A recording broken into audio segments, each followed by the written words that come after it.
ঋণের নামে হাজার হাজার কোটি টাকা লুট করে হাসিনা সরকারের দোসররা। সহায়তা করেন নিয়ন্ত্রণ সংস্থার কর্মকর্তারাই। ক্ষমতার পালা বদলের পরও সক্রিয় ব্যাংক হেকো দুর্নীতিবাজ চক্র।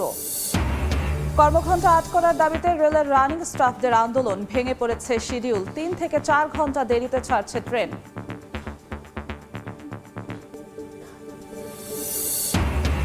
এবং হুরুপ্রাপ্ত প্রবাসীদের বৈধ হওয়ার সুযোগ দিল সৌদি আরব। ২০২৫ সালের ২৯ জানুয়ারি পর্যন্ত থাকছে সময়সীমা, নিশ্চিত করল বাংলাদেশ দূতাবাস।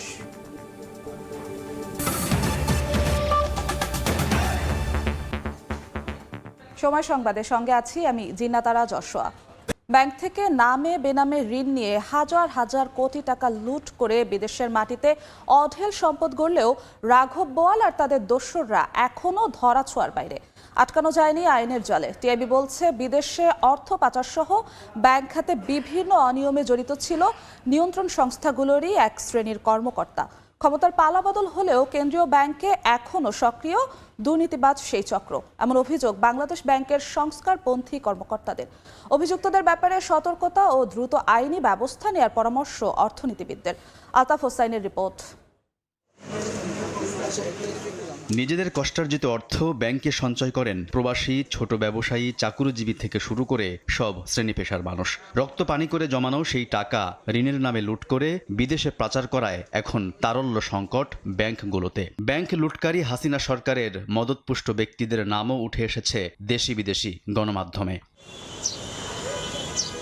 ছাত্র জনতার অভ্যুত্থানে নতুন সরকার এলেও এখন পর্যন্ত ধরাছোঁয়ার বাইরে অর্থ পাচারকারী ব্যাংক হেকো দুর্নীতিবাজরা। দেশের বিপুল পরিমাণ অর্থ পাচার করে বিশ্বের বিভিন্ন দেশে সাম্রাজ্য গড়ে তুললেও ওই টাকা ফিরিয়ে আনার অগ্রগতি যেমন এখনও চিঠি চালাচালিতে সীমাবদ্ধ, তেমনি এখন পর্যন্ত কাউকেই আটকানো যায়নি আইনের জালে।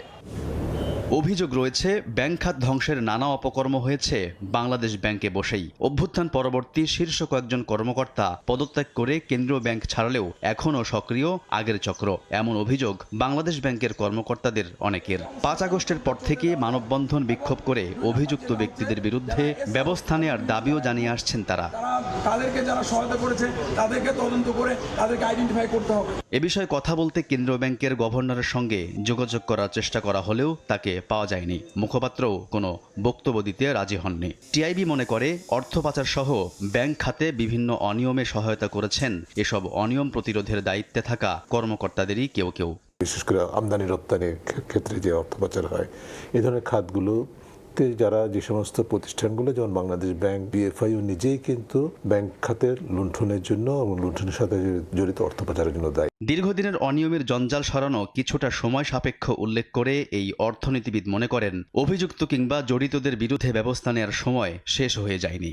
আইনি ব্যবস্থা গ্রহণ প্রক্রিয়া এটা শক্তিশালী হবে। একটা টাস্ক ফোর্স গঠন করা হয়েছে, তারা কার্যক্রম শুরু করলে আশা করি যে এদের বিরুদ্ধে কি আইনগত ব্যবস্থা গ্রহণ করা যায় সেটা আমাদের কাছে পরিষ্কার হয়ে যাবে। ওয়াশিংটন ভিত্তিক গবেষণা সংস্থা গ্লোবাল ফাইন্যান্সিয়াল ইন্টিগ্রিটি জিএফআই এর প্রতিবেদন অনুযায়ী হাসিনার শাসনামলে দেশ থেকে পাচার হয়েছে ১৭ লাখ কোটি টাকা। পাচারের ৭০% হয়েছে ব্যাংক লুট ও বাণিজ্যের আড়ালে জালিয়াতির মাধ্যমে। আলতাফ হোসাইন, সময় সংবাদ, ঢাকা। নদী, খাল, বিলে ভরা বরিশাল বিভাগে দেখা দিয়েছে সুপেয় পানির সংকট। শহরের বিভিন্ন স্থানে পানির অভাবে তীব্র ভোগান্তিতে বাসিন্দারা। অনেক গ্রাম এলাকাতে উঠছে না টিউবওয়েলের পানি। এজন্য ভূগর্ভস্থ পানির স্তর নিচে নেমে যাওয়াকে দায়ী করা হচ্ছে। সহসাই সমাধানের কথা জানাতে পারছে না সংশ্লিষ্ট দপ্তর প্রধানরা। বিস্তারিত অপূর্ব অপুর রিপোর্টে। পানি নিয়ে ঝগড়াঝাটি রোজগারের ঘটনা। এ অবস্থা বরিশাল শহরের ২৫ নম্বর ওয়ার্ডের রূপাতলীর গুরখারপোল সবুজবাগ এলাকায়। পানি তো আমরা খাইতেই পারি না, শরীরে মনে করেন অ্যালার্জি উঠা বইরা যায়। ঠিক আছে, কেন বইরা যায়? কারণ পানি এসে গিয়ে কালো। প্রতিদিনই পানি নিয়ে ঝগড়া, মানে পানির আগে ২ কলস দেয়, ১ কলস। এখানে ১.৫ থেকে ২০০ পরিবারের জন্য একটি টিউবওয়েল থাকলেও পানি ওঠে না, ফলে সাবমার্সিবল পাম্পের উপর নির্ভরতা বেড়েছে। আবার কেউ বা খালের পানি ফুটিয়ে পান করেন। অবশ্য অনেক এলাকায় দিনের নির্দিষ্ট সময়ে সাবমার্সিবল পাম্পেও পানি ওঠে না। পানি ওঠে না, টিউবওয়েলে না ওঠার পরে এখন আমরা ২০-২৫ হাজার টাকা খরচা করিয়ে সাবমার্সিবল বসাই নিছি। এটা সলিউশন যদি সরকার পক্ষ থেকে দেওয়া হয় তাইলে সবার জন্য ভালো হবে। পানি নিয়ে ভোগান্তি আছে ঝালকাঠিতেও। এক কলসি পানি তুলতে সময় লাগছে আধা ঘন্টা। নলকূপের উপর দিয়ে পানি ঢেলে কিংবা বারবার মেরামত করেও কাজ হচ্ছে না। এক কলস পানি উঠতে না চিনচিনে একটু ফোটা ফোটা পানি পড়ে। খালের পানিও দূষণমুক্ত হয়ে গেছে, চারিদিকের ময়লা পানি আবর্জনা সব নাইমে পানি খুব বিষাক্ত হয়ে গেছে। মিষ্টি পানির জেলা হলেও সম্প্রতি পিরোজপুরে লবণ পানি প্রবেশ করায় এর প্রভাব পড়েছে কৃষি ও পরিবেশ সহ নানা খাতে। পানি লবণাক্ত হয়ে গেছে, এটা বিশেষ করে দেখা যাচ্ছে সিডরের পর থেকেই এই লবণাক্তটা আমরা অনুভব করতেছি। ভূগর্ভস্থ পানির স্তর নেমে যাওয়ার কারণেই বরিশাল অঞ্চলে সুপেয় পানির সংকট। এ অবস্থায় বিকল্প হিসেবে বৃষ্টি ও উপরিভাগের পানি ব্যবহারের জোর দিচ্ছেন পর্যবেক্ষকরা। চিকিৎসকরাও দিচ্ছেন নানা পরামর্শ।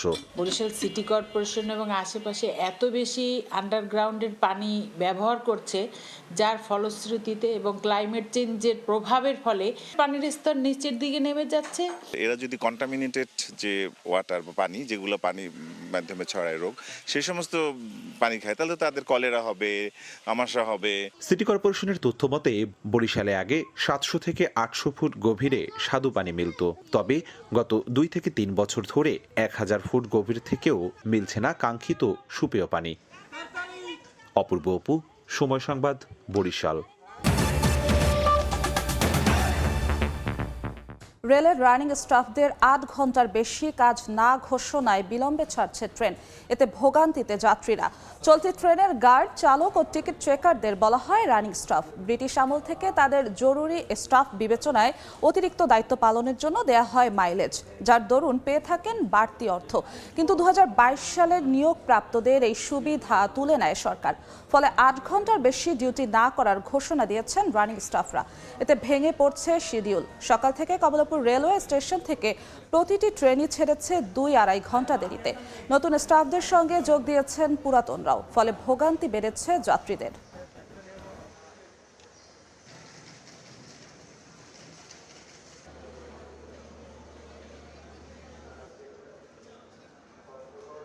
এক দেড় ঘন্টা হয়ে গেল, এখন কখন আসবে এইটা অনিশ্চয়তার ভিতরে এখন আছি। কখন আসবে আমার জানা নাই। ট্রেন ছিল 8:30-এ, এখন 10টা সম্ভবত ছাড়বে বা 10টার পর। অসুস্থ মানুষ নিয়ে আমরা বসে আছি, অনেক সকাল থেকে আসছি। হ্যাঁ, অনেক ভোগান্তির মধ্যে আর কি। 8:30টায় ছাড়ার কথা ছিল, এখন সম্ভবত 10টায় ছাড়বে, তাও বলতে পারছি না। এতে আমাদের অনেক ভোগান্তি হচ্ছে। 2 ঘন্টার উপর ওয়েট করতেছি, আর কতক্ষণ ওয়েট করতে হবে সেটা জানি না। এই মুহূর্তে কমলাপুর রেল স্টেশনে আছেন রিপোর্টার নাজমুস সালেহি। বিস্তারিত জানতে সরাসরি যাচ্ছি তার কাছে। আমার হাতের ডান পার্শ্বে কমলাপুর রেল স্টেশনের 6 নম্বর প্ল্যাটফর্মে দাঁড়িয়ে আছে বুড়িমারি এক্সপ্রেস, উত্তরবঙ্গের জেলা লালমনিরহাটের ট্রেন। এটি সকাল 8:30টায় কমলাপুর থেকে লালমনিরহাটের উদ্দেশ্যে যাত্রা করার কথা, কিন্তু ট্রেনটি এখনও যাত্রা করতে পারেনি এবং বলা হচ্ছে স্টেশনের পক্ষ থেকে ট্রেনটি 10:30টার দিকে ছেড়ে যাবে। আসলে সেটিরও আসলে নিশ্চয়তা নেই, কেননা ট্রেনটি এখনও পরিষ্কার পরিচ্ছন্নতা চলছে সামনের বগিগুলোতে এবং সেটিকে ওয়াটারিংয়ের কাজ হচ্ছে, অর্থাৎ এটি 10:30টার পরে ছেড়ে যাবে। মানে লালমনিরহাটের এই বুড়িমারি এক্সপ্রেস আজকে অন্তত 2 থেকে 2.5 ঘন্টা লেটে ছাড়ছে এবং ট্রেনটি আসলে যে সময় কমলাপুর রেল স্টেশনে এসে পৌঁছানোর কথা সেই সময়ও কিন্তু আসেনি। তার মানে ট্রেনটি একদিকে যেমন এখানে এসেছে লেট করে, অন্যদিকে এখান থেকে ছেড়েও যাবে লেট করে। উত্তরবঙ্গের অধিকাংশ আন্তনগর ট্রেনগুলোর ক্ষেত্রে আজকে এইরকমই দৃশ্য। এর কারণ হচ্ছে যে রেলের যেই রানিং স্টাফরা রয়েছে তাদের আসলে তারা বলছেন যে তাদের যে ডিউটি তারা 8 ঘন্টার বেশি করতে চান না, কিন্তু 8 ঘন্টার বেশি করাতে হলে তাদেরকে মাইলেজ দিতে হবে। ব্রিটিশ যে রুল রয়েছে সেই আইন অনুযায়ী তারা মাইলেজের দাবি করছেন। অর্থাৎ একটু বলে রাখি, চলতি ট্রেনের যারা রানিং স্টাফ হিসেবে বিবেচিত হন তারাই, যারা চলতি ট্রেনের পরিচালক অর্থাৎ গার্ড, এলএম অর্থাৎ লোকোমাস্টার এএলএম এবং যারা হচ্ছে ট্রাভেল টিকিট এক্সামিনার টিটিই, তারা যখন 8 ঘন্টার বেশি দায়িত্ব পালন করতেই হয় তাদেরকে। এটা আপনি বুঝতে পারেন যে কমলাপুর থেকে একটি ট্রেন যদি ছেড়ে উত্তরের জেলা পঞ্চগড়ে যায় সেটি 8 থেকে 9 ঘন্টা লাগে। সেই ট্রেনটি এই রানিং স্টাফরা গিয়ে সেখানে আবার অবস্থান করতে হয়। এর পরের দিন যখন ট্রেনটি আবার ছাড়ে তখন সেই ট্রেন নিয়ে তাদেরকে আবার ফিরে আসতে হয় ঢাকায়। অর্থাৎ তাদের ডিউটি কিন্তু 8 ঘন্টার মধ্যে সীমাবদ্ধ নয়, তাদের ডিউটি কিন্তু হচ্ছে 2-3 দিনের ব্যাপার। একবার বেরিয়ে গেলে ঘর থেকে অন্তত 1-2 দিন পরে তাদেরকে আবার ফিরে আসতে হয় তার যেই সংশ্লিষ্ট অফিস সেখানে। ব্রিটিশ রুল অনুযায়ী এদেরকে বিশেষ বিবেচনায় জরুরি স্টাফ ধরা হয় এবং তাদেরকে অতিরিক্ত অর্থ দেওয়া হয়, যেটিকে আসলে মাইলেজ বলে রেলের ভাষায়। এই মাইলেজ পেয়ে আসছেন রেলের যারা পুরাতন স্টাফ, রানিং স্টাফ, তারা সেই মাইলেজ পেয়ে আসছেন। কিন্তু 2022 সালে যারা রানিং স্টাফ হিসেবে বিভিন্ন পদে নিয়োগ পেয়েছেন তাদের সেই মাইলেজ সুবিধাটি বন্ধ করে দেওয়া হয়েছে। সেই মাইলেজ সুবিধার দাবিতেই মূলত তারা এই ধরনের কর্মসূচি নিয়েছেন। তারা বলছেন যদি তাদেরকে মাইলেজ না দেওয়া হয় তাহলে তারা 8 ঘন্টার বেশি ডিউটি করবেন না। যেহেতু তারা 8 ঘন্টার বেশি ডিউটি করছেন না, সুতরাং বিভিন্ন জায়গায় ট্রেনে এই যে রানিং স্টাফ সংকটের কারণে সেটি সময় মতো পৌঁছাতেও পারছেন না এবং সেটি আসলে সময় মতো এখান থেকে ছাড়তেও পারছে না। যেহেতু যারা পুরানো স্টাফ রয়েছেন তারা যেহেতু মাইলেজ পেয়ে থাকেন, তাই নতুন স্টাফরা বলছেন যে এই মাইলেজ বৈষম্য তারা দূর করতে চান এবং এই মাইলেজ বৈষম্য দূর না হওয়া পর্যন্ত তারা 8 ঘন্টার বেশি ডিউটি করবেন না। যদি 8 ঘন্টার বেশি তাদেরকে ডিউটি করাতে হয় তাহলে তাদেরকে সেই অনুযায়ী আসলে আগের যে ব্রিটিশ রুল সেই অনুযায়ী তাদেরকে মাইলেজ পরিশোধ করতে হবে ও অতিরিক্ত ডিউটির জন্য বাড়তি টাকা দিতে হবে বা তাদেরকে বেতনের সঙ্গে অতিরিক্ত মাইলেজ দিতে হবে। সে বিষয়টি নিশ্চয়তা না দেওয়া পর্যন্ত তারা আসলে এই ধরনের কর্মবিরতিতে থাকবেন। যে কারণে কমলাপুর রেল স্টেশন থেকে আমরা দেখছি যে বিভিন্ন ট্রেন অন্তত 2 থেকে 2.5 ঘন্টা বিলম্বে ছাড়ছে। মানুষের ভোগান্তি বেড়েছে এবং এই মাইলেজ বৈষম্য দূরীকরণের যে আন্দোলন সেটি আসলে 2022 সালের পর থেকেই এই নতুন রানিং স্টাফরা চালিয়ে আসছেন। এই ছিল আমার কাছে কমলাপুর রেল স্টেশন থেকে সর্বশেষ। নিয়ম নীতির তোয়াক্কা না করে ভোলার তেঁতুলিয়া নদীতে অবৈধভাবে চলছে বালু উত্তোলন। এলাকাবাসীর অভিযোগ 4 প্রভাবশালীর নিয়ন্ত্রণে পুরো সিন্ডিকেট। বালু উত্তোলনের কারণে জনভোগান্তির পাশাপাশি নষ্ট হচ্ছে প্রাকৃতিক ভারসাম্য। শিগগিরই বালু তোলা বন্ধে কঠোর ব্যবস্থা নেওয়ার আশ্বাস জেলা প্রশাসনের। উৎপল দেবনাথের ছবিতে নাসিরউদ্দিন লিটনের আরও একটি রিপোর্ট। ভর দুপুরে ভোলার বুরহানুদ্দিনের তেঁতুলিয়া নদী থেকে ড্রেজার মেশিন দিয়ে বাল্ক হেডে তোলা হচ্ছে বালু। গণমাধ্যম কর্মীদের উপস্থিতি টের পেয়ে কাজ বন্ধ করে নৌযানগুলো পাশের খালে নোঙ্গর করে পালিয়ে যান শ্রমিকরা। অভিযোগ উঠেছে প্রশাসনের নাকের ডগায় 2 মাস ধরে তেঁতুলিয়া নদী থেকে অবৈধভাবে বালু তুলতে ব্যবহার করা হচ্ছে 11টি ড্রেজার। এরপর প্রতিদিন 30 থেকে 40টি বাল্ক হেডে নেওয়া হচ্ছে অন্য এলাকায়। যেখান থেকে বালু তোলা হচ্ছে সেটি সরকার ঘোষিত কোনো বালু মহল নয়। এলাকাবাসী জানান উপজেলার 4 প্রভাবশালীর নিয়ন্ত্রণে পুরো সিন্ডিকেট। এছাড়া সদর উপজেলার ভেদুরিয়া থেকে চরফেশনের নজরুলনগর পর্যন্ত তেঁতুলিয়া নদীর প্রায় 90 কিলোমিটার এলাকায় দৈনিক বালু তুলছে শতাধিক ড্রেজার। আমরা কবির মেয়ারের অধীনে বালি কাটি। কবির মেয়া আমার কাছে 60 পয়সা করে রেট নেয়। বাড়ি ঘরে চরমা সব ভাঙ্গে যাইতে গিয়ে তো আমার ক্ষতি হইতো। সংশ্লিষ্টরা বলছেন অবৈধভাবে বালু উত্তোলনে একদিকে জনগণের ভোগান্তি বাড়ছে, অন্যদিকে ভারসাম্য নষ্ট হচ্ছে প্রকৃতির। কোটি কোটি টাকার বাণিজ্য, অথচ সরকারি ট্যাক্স পায় না অবৈধ বালু উত্তোলনের কারণে। কোনো রকম সার্ভিস ছাড়া বালু উত্তোলন করার ফলে প্রকৃতি এবং জীববৈচিত্র্যের উপর হুমকির সম্মুখীন হবে। অবৈধভাবে বালু উত্তোলন বন্ধে অভিযান আরো জোরদারের আশ্বাস জেলা প্রশাসনের। খতিয়ে দেখবো যে আসলে বালিমহল সেখানে ঘোষণা করা যাবে কিনা। আপাতত কোনো পরিকল্পনা না। স্থানীয় প্রশাসনের তথ্য মতে গত 1 মাসে তেঁতুলিয়া নদীতে অভিযান চালিয়ে 5 লাখ টাকা জরিমানা আদায় করা হয়েছে। এছাড়া একটি ড্রেজার জব্দ করে থানায় নিয়মিত মামলা করা হয়। নাসিরউদ্দিন লিটন, সময় সংবাদ, ভোলা। ডিজাইনে ত্রুটি থাকায় বর্জ্য পরিশোধন করা যাচ্ছে না 16 কোটি টাকা ব্যয় নির্মিত বরগুনার পৌর বর্জ্য পরিশোধনাগারে। এছাড়াও বর্জ্য থেকে পলিথিন আলাদা করার ব্যবস্থাও নেই। রাষ্ট্রীয় অর্থের এমন অপরিকল্পিত ব্যয় নিয়ে প্রশ্ন তুলেছেন সচেতন নাগরিকরা। রুবেল হোসেনের ছবিতে সাইফুল মিরাজের রিপোর্ট। 2 দশকেরও বেশি সময় ধরে বরগুনা শহরের ঘনবসতিপূর্ণ সোনাখালী এলাকায় এভাবেই ফেলা হচ্ছে বর্জ্য। এতে পরিবেশ দূষণের পাশাপাশি বিভিন্ন রোগে আক্রান্ত হচ্ছেন স্থানীয়রা। শহরের বর্জ্য সমস্যা নিরসনে 16 কোটি টাকা ব্যয়ে নির্মাণ করা হয়েছে পরিশোধনাগার, কিন্তু ত্রুটি থাকায় উদ্বোধনের 3 বছর পরও এটি চালু করা যায়নি। এতে চরম বিপাকে স্থানীয়রা। ময়লার কারণে আমাদের এলাকায় অ্যালার্জি, চুলকানি, কাশ এবং 2 জনের ক্যান্সারও হয়েছে। অসম্ভব রোগ হইতো, ডায়রিয়া এখন হওয়া বলে না, হাসপাতাল যাওয়া লাগবে প্রত্যেকদিন। সংশ্লিষ্টরা বলছেন ডিজাইনে ত্রুটি থাকার পাশাপাশি বর্জ্য থেকে পলিথিন আলাদা করার কোনো ব্যবস্থা নেই। বর্জ্য পরিশোধন করে সার উৎপাদনের কথা থাকলেও জনবল সংকটে সেটিও সম্ভব হচ্ছে না। অপরিকল্পিতভাবে রাষ্ট্রের বিপুল পরিমাণ অর্থ ব্যয়ের যৌক্তিকতা নিয়ে প্রশ্ন তুলেছেন সচেতন নাগরিকরা। আমরা ডাম্পিং করতেছি এই কিচেন ওয়েস্টগুলো, ওইখানে দুই পাশে আলো বাতাস ঢুকতেছে, ওইটাকে বন্ধ করতে হবে সবার আগে। ওয়েস্ট ম্যানেজমেন্টের সাথে কিন্তু আমরা হিউম্যান চেইনও জড়িত। এই জায়গাটায় যদি প্রপার ইউটিলাইজেশন না হয় তো সেই ক্ষেত্রে দেখা যাবে প্রত্যেকটা সেক্টরে আমরাই ক্ষতিগ্রস্ত হচ্ছি। প্রয়োজনীয় সংস্কার শেষে চলতি মাস থেকেই পরিশোধনাগারটি চালুর আশ্বাস পৌর কর্তৃপক্ষের। অলরেডি তারা এই এসডিসি, এটা ফরিদপুর পৌরসভার বর্জ্য শোধনাগার, এটা অপারেশন করতেছে এবং তারাই আমাদেরটাই এটা অপারেশন করবে। বাংলাদেশ সরকার ও এডিবির অর্থায়নে 2021 সালে নির্মাণ করা হয় বর্জ্য পরিশোধনাগারটি। সাইফুল মিরাজ, সময় সংবাদ, বরগুনা। বিএনপি চেয়ারপারসন বেগম খালেদা জিয়ার গাড়ি বহরে হামলা মামলায় 14 দলীয় জোটের 2 নেতা হাসানুল হক ইনু ও রাশেদ খান মেননকে গ্রেফতার দেখানোর আদেশ দিয়েছেন আদালত। সকালে ঢাকার সিএমএম আদালতে আসামিদের আনা হলে এই আদেশ দেওয়া হয়। এছাড়া রামপুরা, হাতিরঝিল ও শাহবাগ থানার হত্যা মামলায়ও রাশেদ খান মেনন ও হাসানুল হক ইনু সহ নতুন করে গ্রেফতার দেখানো হয়েছে সাবেক মন্ত্রী দীপুমণি ও জুনায়েদ আহমেদ পলককে। রাষ্ট্রপক্ষের আইনজীবী জানান, জুলাই আগস্টের গণহত্যায় তাদের প্রত্যক্ষ ও পরোক্ষভাবে মদদ রয়েছে।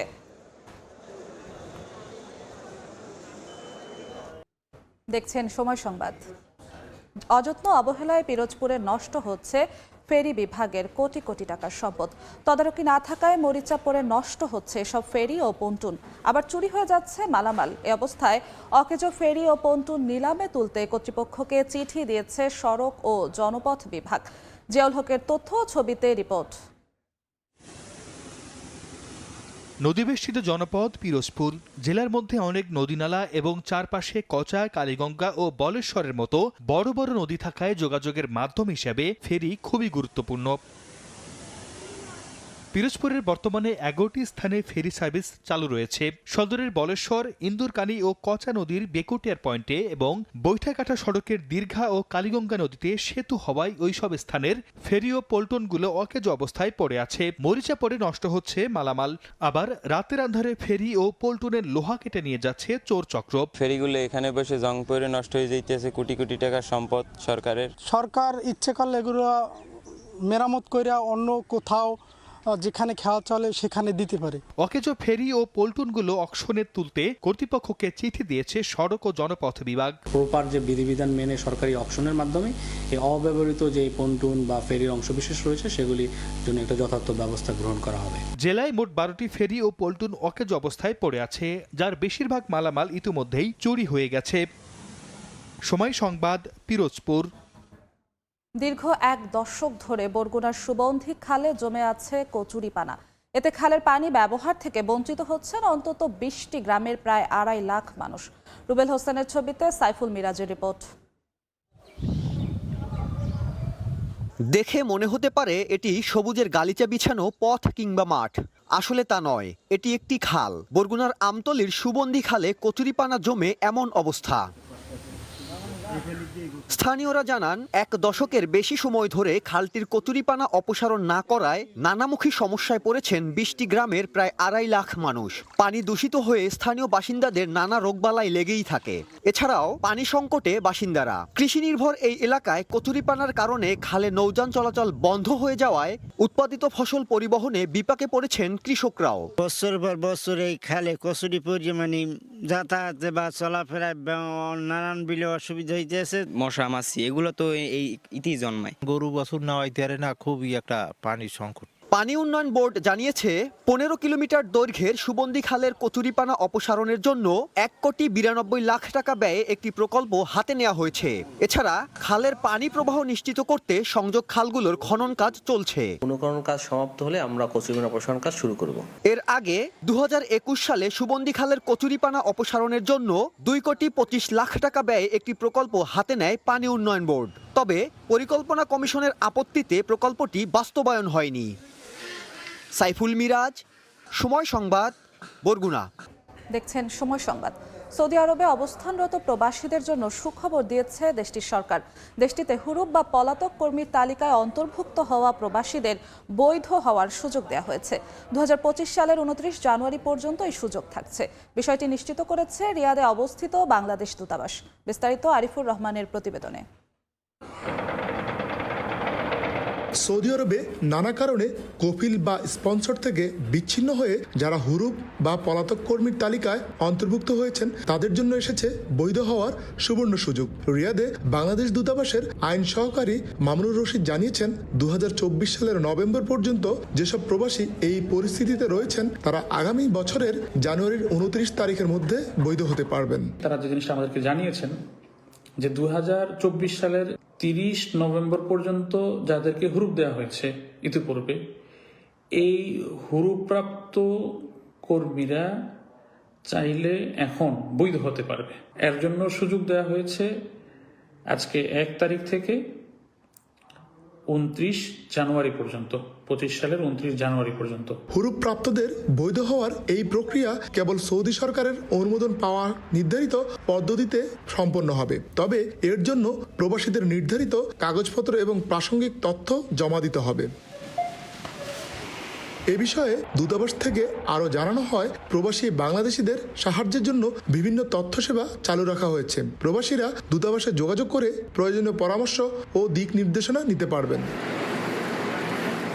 সকল প্রবাসীদের এই সুযোগ কাজে লাগানোর আহ্বান জানিয়েছে বাংলাদেশ দূতাবাস। যারা এখনও বৈধ হওয়ার চেষ্টা করেননি তাদেরকেও দ্রুত এই সুযোগ গ্রহণের পরামর্শ দেওয়া হয়েছে। আরিফুর রহমান, সময় সংবাদ, সৌদি আরব। শীর্ষ সংবাদগুলো জানিয়ে দিচ্ছি আরেকবার। ঋণের নামে হাজার হাজার কোটি টাকা লুট করে হাসিনা সরকারের দোসররা সহায়তা করেন নিয়ন্ত্রণ সংস্থার কর্মকর্তারাই। ক্ষমতার পালা বদলের পরও সক্রিয় ব্যাংক খেকো দুর্নীতিবাজ চক্র। এই ছিল সময় সংবাদের সঙ্গেই থাকুন সময়ের।